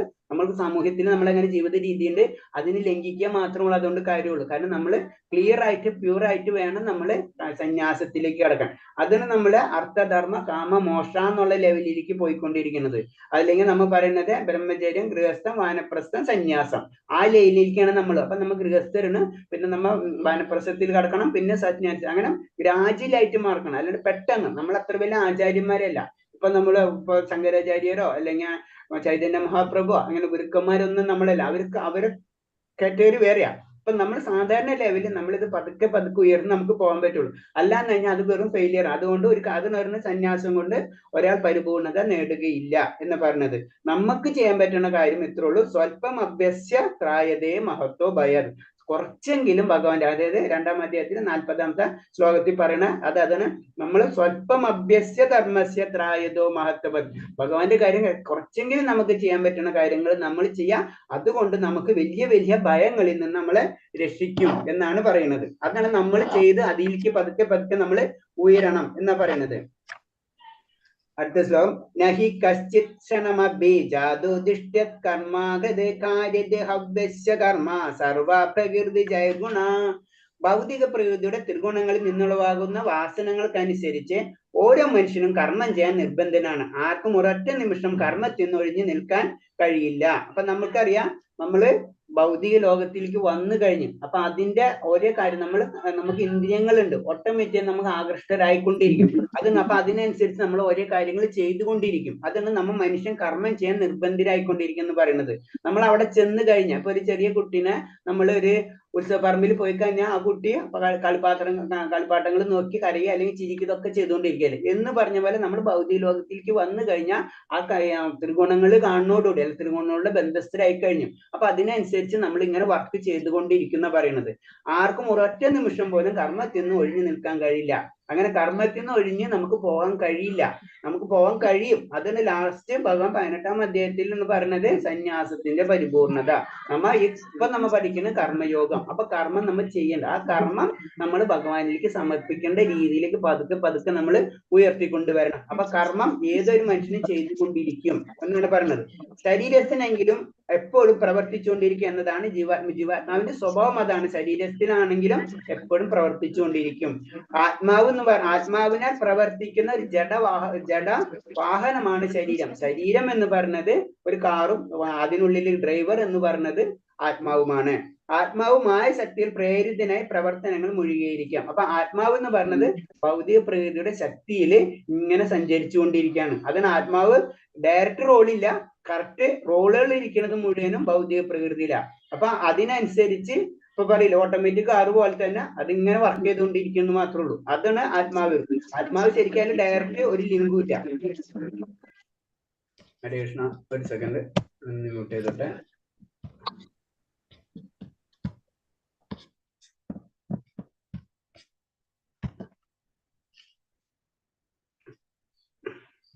അപ്പൊ പിന്നെ നമ്മൾ പറയുന്നത് പിന്നെ വേറൊരു ഇതിൽ ഏറ്റവും ഇമ്പോർട്ടന്റ് ആയിട്ട് ഒരു പോയിന്റ് പറഞ്ഞു. ഭക്തിയുദ്ധ സേവനം ഉചിതമായി അനുഷ്ഠിക്കും ഉണ്ടാകുന്നില്ല എന്നിരിക്കട്ടെ ഉന്നത നിരവേറെ. നമ്മൾ ഭക്തി നമ്മൾ ചെയ്യുന്ന സമയത്ത് നമുക്ക് ചെറിയ പേടി ഉണ്ടാവും അല്ലെ. നമ്മൾ ഭക്തി ചെയ്തുകൊണ്ടിരിക്കുന്ന സമയത്ത് ഇനി കുറച്ച് ദിവസം കഴിയുമ്പോൾ നമുക്ക് ഭക്തി ചെയ്തില്ലെങ്കിൽ എന്ത് സംഭവിക്കും, അതിൽ നമ്മൾ താഴ്ന്നു വീണാൽ എന്ത് സംഭവിക്കും, നമുക്കൊരു പേടി. അതിന്റെ ആവശ്യമില്ല. അത് പറഞ്ഞെന്ന് വെച്ച് കഴിഞ്ഞാല് ഒന്നും താഴ്ന്നു പോയെന്ന് ഇരിക്കട്ടെ, അയാൾക്ക് ഒന്നും നഷ്ടപ്പെടുകയില്ല, ദോഷം ഉണ്ടാവുകയേ ചെയ്യില്ല. അതാണ് ക്ലിയർ കട്ട് പറഞ്ഞു തരുന്നുണ്ട്. ഭഗവാൻ എന്ന് പറഞ്ഞത്, ഭഗവാൻ എന്ന് വെച്ചാൽ എപ്പോഴും കാരുണ്യാണ് നമ്മളോട് അല്ലെ. അപ്പൊ നമ്മൾ എത്ര ചെയ്യുന്നത് അത്രയും ബെറ്റർ. നമ്മുടെ ഒരു അമ്മയും മകനുമായിട്ട് ഒരു കണക്ഷൻ മാത്രം നോക്കിയാൽ മതി. അപ്പൊ നമുക്കത് ക്ലിയർ ആവും. കാരണം എന്ന് വെച്ചാൽ നമ്മൾ എത്രയും ചെയ്യണം അത്ര സന്തോഷം നമുക്ക് കിട്ടുന്ന ഭഗവാൻ ആ സന്തോഷം കിട്ടും. നമ്മൾ ഒരിക്കലും ഒരു വ്യക്തിനെയും ഭഗവാൻ ഒരാൾ പറയില്ല അവൻ അത് ചെയ്ത കാരണം കൊണ്ട് ഭഗവാൻ അവനെ ശിക്ഷിക്കുക, അതൊന്നും ഭഗവാൻ ചെയ്യില്ല. അത് പ്രകൃതിയാണ് ചെയ്യുന്നത്, പ്രകൃതി നിയമങ്ങളാണ് ഇതിൽ. ഭഗവാനെ സംബന്ധിച്ച് എല്ലാവരും ഒരേപോലെ തന്നെയാണ്. അപ്പൊ ഭഗവാനിൽ നമ്മ കൂടുതൽ അടുത്താലും അടുത്തില്ലെങ്കിലും ഭഗവാൻ ഒന്നും തന്നെ. അടുക്കും തോറും ഭഗവാനുള്ള നമുക്ക് ദാസരൂപം നമുക്ക് കൂടുതൽ കിട്ടും. ആ ആനന്ദത്തിലേക്കുള്ള കണക്ഷൻ നമുക്ക് കൂടുതൽ കിട്ടുകയാണ് ചെയ്യുന്നത്. അപ്പൊ നമ്മൾ ഒരിക്കലും പേടിക്കരുത്. കുറച്ച് ദിവസം കഴിഞ്ഞ് കുറെ കാര്യങ്ങൾ ഭക്തിയിലേക്ക് നമ്മള് യാത്രയായി ഭക്തി ചെയ്തു. അത് കഴിഞ്ഞിട്ട് ഒരു സെക്കൻഡ് ഭക്തി ചെയ്തു, പിന്നെ നമുക്ക് ഭക്തി ചെയ്യാൻ പറ്റില്ല എന്ന് വെച്ചാൽ നമ്മൾ വിഷമിക്കണ്ട. അപ്പൊ അങ്ങനെ വെച്ചിട്ട് ഭക്തി ചെയ്യാതിരിക്കരുത് നമ്മൾ. അതിന് ഏറ്റവും പ്രശ്നം. കൃഷ്ണബോധം ഉദിച്ചിട്ടുള്ള ഒരാൾ ശാസ്ത്രവിധിക്ക് അനുസരിച്ച് എല്ലാ ശുദ്ധിയ പ്രക്രിയ നിറവേറ്റണം. അതായത് നമ്മള് അതിന്റെ സ്റ്റാർട്ടിങ് ആണ് പറഞ്ഞത്. വൈദികമായിട്ടുള്ള ഗ്രന്ഥങ്ങളിലൊക്കെ പറഞ്ഞിട്ടുള്ളത് എന്താണ്, നമ്മള് എല്ലാ കാര്യങ്ങളും ചെയ്യണം. നമ്മൾ ശുദ്ധീകരണ പ്രക്രിയയാണ്. നമ്മള് ഇത്ര ജന്മങ്ങളിൽ സ്വരൂപിച്ചിട്ടുള്ള കർമ്മഫലങ്ങളെ നമ്മൾ പതുക്കെ ശുദ്ധീകരിച്ചിട്ട് നമ്മള് സാത്വിക കേൾക്കുന്നുണ്ടോ? ഒരു സെക്കൻഡ്. കേൾക്കുന്നുണ്ട്. ഇവിടെ ഭയങ്കര പടക്കം പൊട്ടിക്കില്ല. കേൾക്കുന്നുണ്ട്. കേൾക്കുന്നുണ്ട്. പറഞ്ഞു വന്നെന്ന് വെച്ച് കഴിഞ്ഞാല് നമ്മള് ഭക്തിയില് നമ്മൾ ഒരിക്കലും അഥവാ പുറകെ പോയി കഴിഞ്ഞാലും നമുക്ക് വിഷമിക്കേണ്ട. അതിന് ഈ ഒറ്റ ശ്ലോകം ഓർമ്മിച്ചാൽ മതി. സ്വല്പം അഭ്യസ്യ ധർമ്മസ്യ ത്രായതോ മഹത്വോ ഭയാത്. ആ ഒരു ശ്ലോകത്തിൽ ഭഗവാൻ പറയുന്ന കുറച്ചെങ്കിലും ചെയ്ത് കഴിഞ്ഞാൽ അതിന്റെ ഗുണം നമുക്ക് ലഭിച്ചിരിക്കും. അപ്പൊ താഴ്ന്നു പോയി എന്നുള്ള വിഷമം നമുക്ക് വരണ്ട. പിന്നെ ചെയ്യണം, നമ്മൾ ശാസ്ത്രവിദ്യക്ക് അനുസരിച്ച് എല്ലാ ശുദ്ധീകരണ പ്രക്രിയകളും നമ്മൾ കൊണ്ട് ചെയ്യാൻ പറ്റുന്ന കാര്യങ്ങൾ ചെയ്യണം. പക്ഷെ ശുദ്ധീകരണ പ്രക്രിയകൾ ചെയ്തിട്ട് വീണ്ടും ഭഗവാനിലേക്ക് കണക്ട് ചെയ്തിട്ടില്ലെങ്കിൽ അതിന്റെ ഒരു കാര്യവുമില്ല. അപ്പൊ നമ്മൾ പറയില്ല നല്ല രീതിയിൽ ഇപ്പൊ സാത്വികമായിട്ട് ഗുണമാണ്, പക്ഷെ ആ വ്യക്തി ക്ഷേത്രങ്ങളിൽ അല്ലെങ്കിൽ ഭഗവാന്റെ കാര്യങ്ങൾ ചെയ്തുകൊണ്ട് കഴിഞ്ഞു കഴിഞ്ഞാല് ചെയ്തിട്ടില്ലെങ്കിൽ ആ ബലം ആ വ്യക്തിക്ക് കിട്ടില്ല. ബലം കിട്ടില്ല എന്ന് പറഞ്ഞു കഴിഞ്ഞാൽ ആ ഭൗതികമായിട്ട് ആ വ്യക്തി ചിന്തിക്കുന്നല്ലാണ്ട് ആത്മീയമായിട്ട് ഉയരാൻ കഴിയും. ആത്മീയമായിട്ട് ഉയരണമെങ്കിൽ തീർച്ചയായിട്ടും ഭഗവാന്റെ നാമങ്ങൾ അല്ലെങ്കിൽ ഭഗവാന്റെ കാര്യം, ഭഗവത് സേവനങ്ങള് നമ്മൾ ചെയ്തേ പറ്റൂ.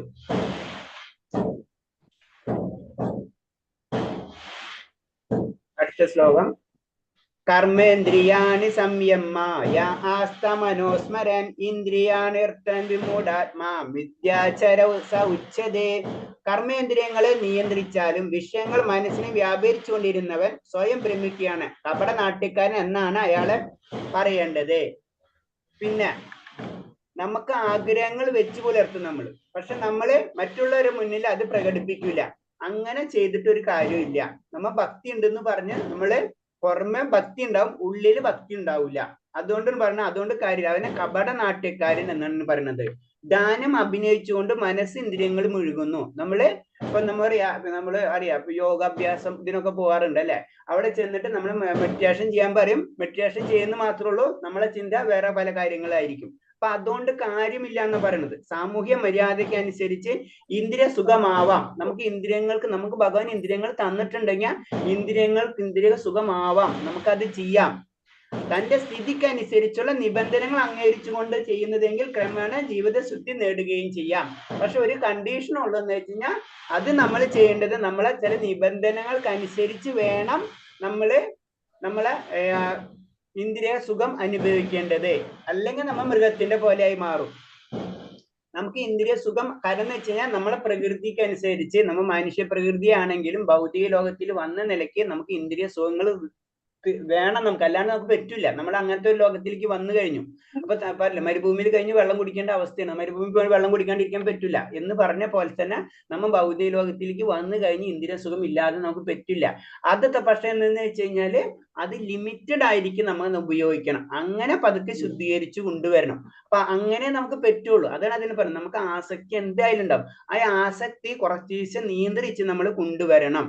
അങ്ങനെ അല്ലാണ്ട് നമ്മൾ വെറുതെ ഒറ്റയടിക്ക് നിയന്ത്രിച്ച് കഴിഞ്ഞ് ഇതേപോലെ മാറും. കാരണം അപ്പൊ അത് വെറുതെ കപട നാട്യക്കാരനായി മാറുന്ന പറഞ്ഞു. അതുകൊണ്ട് കാര്യമില്ല. കർമ്മേന്ദ്രിയങ്ങളെ നമ്മൾ കർമ്മേന്ദ്രിയങ്ങൾ എന്ന് പറഞ്ഞു കഴിഞ്ഞപ്പോ നമ്മളെ ഇന്ദ്രിയങ്ങളെയും കൈകാര്യം ഇതൊക്കെ കർമ്മേന്ദ്രിയങ്ങളാണല്ലോ. ഇതിനൊക്കെ നിയന്ത്രിച്ചിട്ട് നമ്മളെ മനസ്സിനെ മറ്റുള്ള കാര്യങ്ങൾ ചിന്തിച്ചുകൊണ്ടിരുന്ന് കഴിഞ്ഞു കഴിഞ്ഞാല് അതുകൊണ്ട് ഒരു കാര്യമില്ല എന്ന് ഭഗവാൻ പറയണം. നമുക്ക് ഇന്ദ്രിയങ്ങൾ ആസ്വാദനം ഉണ്ട്, അത് നമ്മൾ ചെയ്യണം, പക്ഷെ അത് നിയന്ത്രിച്ചായിരിക്കണം. അതാണ് കർമ്മം. അതാണ് ഒരു തരത്തിൽ പറഞ്ഞ കർമ്മയോഗം. അടുത്ത ശ്ലോകം വലിച്ചു നിർത്താം നമുക്ക്. യസ്യേന്ദ്രിയാണി മനസാ നിയമാരത അർജുന കർമ്മേന്ദ്രിയ കർമ്മയോഗ ആസക്ത സവിശിഷ്യതേ. മറ്റൊരുത്തിൽ പറഞ്ഞാൽ ആത്മാർത്ഥമുള്ള ഒരാൾ പ്രവർത്തനനിരതമായ ഇന്ദ്രിയങ്ങളെ മനസ്സാ നിയന്ത്രിക്കാൻ ശ്രമിച്ചുകൊണ്ട് ആസക്തി കൂടാതെ കൃഷ്ണബോധമായ കർമ്മങ്ങൾ ഏർപ്പെടുകയാണെങ്കിൽ അയാൾ അത്യുത്തമൻ. അപ്പൊ എന്ത് പറഞ്ഞത്? നമ്മൾ ഇന്ദ്രിയങ്ങളെ മനസ്സ് നിയന്ത്രിക്കാൻ ശ്രമിച്ചത് കൊണ്ട് ശ്രമിക്കുക, ഒരിക്കലും ചെയ്യണം എന്നല്ല പറഞ്ഞത്, പതുക്കെ നമ്മൾ ശ്രമിക്കണം. അങ്ങനെ അത് ഇന്ദ്രിയങ്ങളെ നിയന്ത്രിക്കുകയും പിന്നെ എന്താണ് അടുത്ത ഇതെന്താണ് ആസക്തി, അത് കൃഷ്ണബോധത്തിലെ ആസക്തിയും ഭഗവാനിലെ ആസക്തിയും ഇന്ദ്രിയങ്ങളെ നിയന്ത്രിക്കുകയും, ഇത് രണ്ടു കാര്യം കൂടെ നമ്മൾ ചെയ്തു പോകണം എന്ന് പറഞ്ഞു. ഇന്ദ്രിയങ്ങളെ ഒറ്റയടിക്ക് നമുക്ക് നിയന്ത്രിക്കാൻ പറ്റില്ല. അപ്പൊ നമ്മൾ എന്ത് ചെയ്യുക? ഭഗവാനിലുള്ള ഭക്തി പതുക്കെ നമ്മൾ വളർത്താം. അപ്പൊ ഭക്തി വളർത്തുമ്പോൾ ഇന്ദ്രിയങ്ങൾ താനെ നിയന്ത്രണം ആയിക്കൊള്ളും. അല്ലെങ്കിൽ നമുക്ക് ഒറ്റയടിക്ക് ഇന്ദ്രിയത്തിന് നിയന്ത്രിക്കാൻ പറ്റില്ല. അപ്പൊ ഇന്ദ്രിയത്തിന് കൊടുക്കേണ്ട കാര്യങ്ങൾ നമ്മൾ കൊടുത്തുകൊണ്ട് തന്നെ ഭക്തിയിലേക്ക് കടക്കാം. അതാണ് നമ്മൾ ചെയ്യേണ്ടത്. അതിന് പറഞ്ഞ അങ്ങനെ ചെയ്യാൻ അയാൾ അത്യുത്തമനാണ്. ഒരു ജീവിത ലക്ഷ്യപ്രാപ്തിക്ക് സഹായകമാണ് വർണ്ണാശ്രമ പ്രവസ്ഥ. അപ്പൊ വർണ്ണാശ്രമങ്ങൾ സൃഷ്ടിക്കപ്പെട്ടിട്ടുള്ള അതിനു വേണ്ടിയാണ്. പതുക്കെ നമ്മൾ മുന്നിലേക്ക് കൊണ്ടുപോവാ. കൃഷ്ണബോധപരമായ സേവന കർമ്മം കൊണ്ട് ഗൃഹസ്ഥനും ഈ പരമപദം പ്രാപിക്കാം. അപ്പൊ എന്താണ്? ഭഗവാന്റെ ആ ഭക്തി കൊണ്ട് കൃഷ്ണബോധ പ്രവർത്തനങ്ങൾ കൊണ്ട് നമുക്ക് ഒരു ഗൃഹസ്ഥനാണെങ്കിൽ പോലും, അപ്പൊ ഗൃഹസ്ഥനാണെങ്കിൽ പോലും എന്നാണ് പറഞ്ഞത്. അപ്പൊ ഗൃഹസ്ഥർക്ക് ആത്മീയത കിട്ടാൻ കുറച്ച് ബുദ്ധിമുട്ടാണ്. അതിന്റെ കാരണം എന്താണെന്ന് വെച്ച് കഴിഞ്ഞാൽ നമുക്ക് ഇപ്പൊ തനിക്ക് 1 മണിക്കൂർ ക്ലാസ് കഴിഞ്ഞ് നമുക്ക് അത് കഴിഞ്ഞ് കുറെ ആക്ടിവിറ്റീസ് ഉണ്ട് അല്ലെ, നമ്മൾ അതിലേക്ക് കടക്കും. അല്ലെങ്കിൽ അതിന് മുന്നേ കുറെ ആക്ടിവിറ്റീസ് ഉണ്ട്. കാരണം ഗൃഹസ്ഥർക്ക് അത്രയും ബന്ധനങ്ങൾ നമുക്കുണ്ട്. അത് കാരണം കൊണ്ടാണ് അത് ഇത്തിരി ബുദ്ധിമുട്ടാണ്. ഒരു ബ്രഹ്മചാരിനെ സംബന്ധിച്ച് ആളെ ജീവിതം മുഴുവനും ഭഗവാന് സമർപ്പിച്ചു കഴിഞ്ഞ് അവർക്ക് ആ ബന്ധനങ്ങൾ ഇല്ല. ഒരു തരത്തിൽ ബാക്കിയുള്ള ബന്ധനങ്ങൾ അവർക്ക് അവിടെ ബാക്കിയുള്ള കാര്യങ്ങൾ മാത്രം ചെയ്താൽ മതി. പക്ഷെ ഒരു ഗൃഹസ്ഥനെ സംബന്ധിച്ച് വളരെ ബുദ്ധിമുട്ടാണ് ശരിക്കും ആത്മസാക്ഷാത്കാരം ലഭിക്കാൻ. അത് കാരണം ആത്മസാക്ഷാത്കാരം ലഭിക്കും, അതിനു വേണ്ടിയാണ് വർണ്ണാശ്രമ സിസ്റ്റം ചെയ്തിട്ടുള്ളത്. കാരണം ആദ്യം ബ്രഹ്മചര്യം എന്ന് പറയുമ്പോൾ വിദ്യാഭ്യാസം എന്ന് പറയുമ്പോൾ ആത്മീയ വിദ്യാഭ്യാസമാണ് ഉദ്ദേശിക്കുന്നത്. അത് നമ്മൾ ചെയ്ത് ആത്മീയമായിട്ടുള്ള വിദ്യാഭ്യാസം ലഭിച്ചതിന് ശേഷം, അതിന്റെ അർത്ഥം മറ്റേ വിദ്യാഭ്യാസം വേണ്ടെന്നല്ല, അതും കൂടെ വേണം. നമ്മൾ ആത്മീയ വിദ്യാഭ്യാസം 25 വയസ്സ് വരെ എന്ന് ജനറൽ ആയിട്ട് പറയാം. അത് കഴിഞ്ഞ് ഗൃഹസ്ഥ 50 വയസ്സ് വരെ, പിന്നെ 75 വയസ്സ് വരെ, 100 വയസ്സിന് ജനറൽ ആയിട്ട് ആയിട്ട് പറയാം. അപ്പൊ 75 വയസ്സ് വരെ വാനപ്രസ്ഥം, പിന്നെ സന്യാസം, അങ്ങനെയാണ് പറയുന്നത്. അപ്പൊ ഈ ഗൃഹസ്ഥത്തിലെത്തുമ്പോ നമ്മൾ ചെയ്യേണ്ടതെന്ന് വെച്ച് കഴിഞ്ഞാൽ നമ്മ പഠിച്ചിട്ടുള്ള ബ്രഹ്മചര്യം പതുക്കെ നമ്മളെ ജീവിതത്തിൽ പ്രാക്ടിക്കൽ ലൈഫിൽ നമ്മൾ, അത് മാത്രമേ 25 വർഷമുള്ളൂ, ആ 25 വർഷത്തിൽ നമ്മളത് പ്രാക്ടിക്കലായിട്ട് നടത്തണം. അതെങ്ങനെ ഉപയോഗിക്കണം, അത് ഡെവലപ്പ് ചെയ്തെടുക്കണം. പിന്നെ അത് കഴിഞ്ഞു കഴിഞ്ഞാൽ പിന്നെ വാനപ്രസ്ഥത്തിൽ വരുമ്പോൾ, വാനപ്രസ്ഥത്തിന്റെ സ്റ്റേജിലേക്ക് കടക്കുമ്പോൾ ഈ ഗൃഹസ്ഥത്തിന്റെ ആ കംപ്ലീറ്റ് നമ്മൾ മാറ്റണം എന്നാ പറയുന്നത്. പിന്നെ നമ്മൾ ആത്മീയതയിലേക്കുള്ള കൂടുതൽ വഴികൾ നമ്മൾ തേടിക്കൊണ്ടിരിക്കണം. അത് മാത്രമായിരിക്കും കൂടുതൽ ചിന്ത നമുക്ക് വേണ്ടത്. അത് കഴിഞ്ഞ് അടുത്തതിലേക്ക് കിടക്കുമ്പോൾ 100% എല്ലാതും വിട്ട് ആ സന്യാസം, അതിലേക്ക് എല്ലാതും ഭഗവാനിൽ അർപ്പിക്കുന്ന ഒരു അവസ്ഥയിലേക്ക് എത്തണം. അപ്പൊ ഇതാണ് ആ സിസ്റ്റം. ആശ്രമ സിസ്റ്റം എന്ന് പറഞ്ഞത് അത് തന്നെയാണ്. അങ്ങനെയാണ് നമ്മൾ ഉയരേണ്ടതെന്ന് പറയുന്നത്. ഒരാൾക്ക് ആത്മസാക്ഷാത്കാരത്തിന് വേണ്ടി ശാസ്ത്രാനുസൃതമായ നിയന്ത്രണ ജീവിതം നയിക്കാം. നമ്മുടെ ജീവിതം നിയന്ത്രിതമായിരിക്കണം. ബേസിക് ആയിട്ട് പറഞ്ഞ അത്രയുള്ളൂ. നമ്മുടെ ജീവിതം മൃഗതുല്യമാവരുത്. അതാണ് അതിന്റെ ഒരു പോയിന്റ്. അങ്ങനെ അനാസക്തിയെ പ്രവർത്തിച്ചുകൊണ്ട് പുരോഗമിക്കാം. അങ്ങനെയാണ് നമ്മൾ ചെയ്യേണ്ടത്. പതുക്കെ പതുക്കെ നമ്മൾ പുരോഗമിച്ചു പോകണം. ആദ്യം തന്നെ നമ്മുടെ ഇന്ദ്രിയങ്ങൾക്ക് കൊടുക്കേണ്ട കാര്യങ്ങൾ നമ്മൾ കൊടുക്കുക, അത് നിയന്ത്രിച്ചിട്ട് ഭക്തിയിൽ കൊടുക്കേണ്ട കാര്യങ്ങൾ ഭക്തിയിൽ കൊടുക്കുക. അത് പതുക്കെ നമ്മൾ ഉയർത്തി കൊണ്ടുവരുമ്പോൾ പതുക്കെ നമ്മള് ഭൗതികത കുറച്ച് ആത്മീയതയും കൂട്ടിക്കൊണ്ടുപോകണം. അപ്പൊ ജീവിതം ലാസ്റ്റ് എത്തുമ്പോഴേക്കും ആത്മീയത മാത്രമായിട്ട് വരും. അപ്പൊ മുക്തി അല്ലെങ്കിൽ സന്യാസം എന്ന ലെവലിലേക്ക് നമ്മൾ മരണസമയം ആകുമ്പോഴേക്കും നമ്മൾ എത്തും.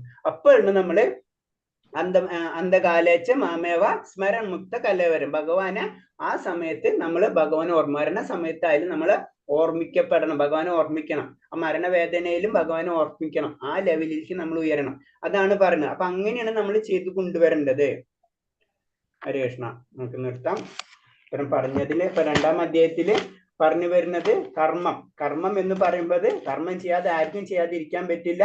പിന്നെ പറയുന്നത് കർമ്മമുക്തനാവെന്ന് പറയുന്നത്. കർമ്മമുക്തരാവില്ല എല്ലാവരും കർമ്മം ചെയ്തുകൊണ്ടിരിക്കുന്ന വ്യക്തികളാണ്. പിന്നെ നമ്മൾ എന്താണ് കർമ്മേന്ദ്രിയങ്ങളെ നിയന്ത്രിച്ച് നമ്മൾ വെറുതെ പറഞ്ഞിട്ട് കാര്യമില്ല. കർമ്മേന്ദ്രിയ മനസ്സ് എപ്പോഴും നമ്മുടെ ഉള്ളിൽ ഇരിക്കുകയായിരിക്കും. അപ്പൊ നമ്മൾ ചെയ്യേണ്ടത് ഇന്ദ്രിയത്തിനും അതുപോലെ തന്നെ മനസ്സിനും അല്ലെങ്കിൽ ആത്മീയതയ്ക്കും രണ്ടിനും വഴി കൊടുക്കുക, രണ്ടുപേർക്കും ചാൻസ് കൊടുക്കുക. എന്നിട്ട് പതുക്കെ ആത്മീയതയിലേക്ക് നമ്മൾ കടത്തണം. അതാണ് പറയുന്നത് ഇതിൽ. ഹരേ കൃഷ്ണ. ഇത്തരം പറഞ്ഞ പോയിന്റിൽ എന്തെങ്കിലും പോയിന്റ്സ് ഉണ്ടെങ്കിൽ ചോദിക്കാം.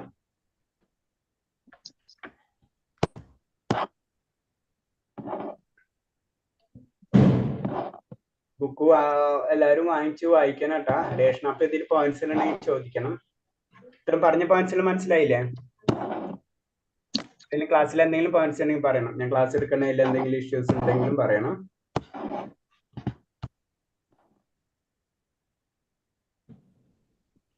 മനസ്സിലാവുന്നുണ്ടോ ഞാൻ പറയുന്നത്? മനസ്സിലാവുന്നുണ്ട് പ്രഭു. മനസ്സിലാവുന്നുണ്ട് അല്ലെ? എന്തെങ്കിലും ഉണ്ടെങ്കിൽ പറയണം. എന്തെങ്കിലും പോയിന്റ്സ് അതൊന്നും നിങ്ങൾ നോട്ടും ചെയ്യാ, അത് പറയാ. അപ്പൊ നമുക്ക് അത് ക്ലിയർ ചെയ്ത് പോവാം. കാരണം നിങ്ങൾ ഈ ലെവല് കഴിഞ്ഞിട്ടുണ്ടെങ്കിൽ തേർഡ് ലെവല് വരുമ്പോ കുറച്ചും കൂടെ വേറെ ബുക്കുകൾ പഠിപ്പിക്കാം. പിന്നെ ഭക്തിയിൽ കൂടുതൽ ഇതുണ്ട്. നമുക്ക് ഇൻട്രസ്റ്റ് വരണമെന്ന് വെച്ച് കഴിഞ്ഞാൽ പിന്നെ ജപത്തിന്റെ ക്ലാസ്സസ്, ജപം എങ്ങനെ ജപിക്കേണ്ടത്, വീട്ടിൽ പൂജകൾ എങ്ങനെ ചെയ്യേണ്ടത്, നമ്മൾ കണ്ടിമാലകൾ എങ്ങനെ ധരിക്കേണ്ടത്, അതിന്റെ മന്ത്രങ്ങൾ എന്താണ്, അതൊക്കെ ഡീറ്റെയിൽ ആയിട്ട് പഠിപ്പിക്കും. അത് നമ്മൾ ഇൻട്രസ്റ്റിനനുസരിച്ച് നമുക്ക് മൂവ് ചെയ്തുകൊണ്ടിരിക്കാം. ഇപ്പൊ നമുക്കറിയാം, നമുക്ക് ക്ലാസ് ചേർന്നപ്പോ 200 പേരുണ്ടായിരുന്നു. ഇപ്പൊ ഏകദേശം 40 പേരെ ക്ലാസ്സിൽ ചേർന്ന സമയം. ഇനി അടുത്ത ലെവൽ ആകുമ്പോൾ ചിലപ്പോൾ വീണ്ടും കുറയും. അതും ആ ശ്ലോകം തന്നെ ഭഗവാൻ പറഞ്ഞു തരുന്നുണ്ട്. അത് പറയാം നമുക്ക് ആ ക്ലാസ് വരുമ്പോ. ആ ശ്ലോകം തന്നെ പറയുന്നുണ്ട്. അതങ്ങനെ ആയിരിക്കും സംഭവിക്കാം. ഹരേ കൃഷ്ണ. ശരി. അപ്പൊ പഞ്ചകൽപത രൂപേച്ച കൃപാസിന്ധ്യ വെച്ച 14 പാവനേഭ്യ വൈഷ്ണവേഭ്യ നമോ നമഃ. അനന്തകോടി വൈഷ്ണവഭക്തർക്ക് ജയ. പ്രഭുപാദിക്ക് ഗുരുദേവ്ക്ക് ജയ. എല്ലാവരും പ്രണാമം. ഹരേ കൃഷ്ണ. ഹരേ കൃഷ്ണ പ്രഭു. ഹരേ കൃഷ്ണ. എന്താ മാതാജി?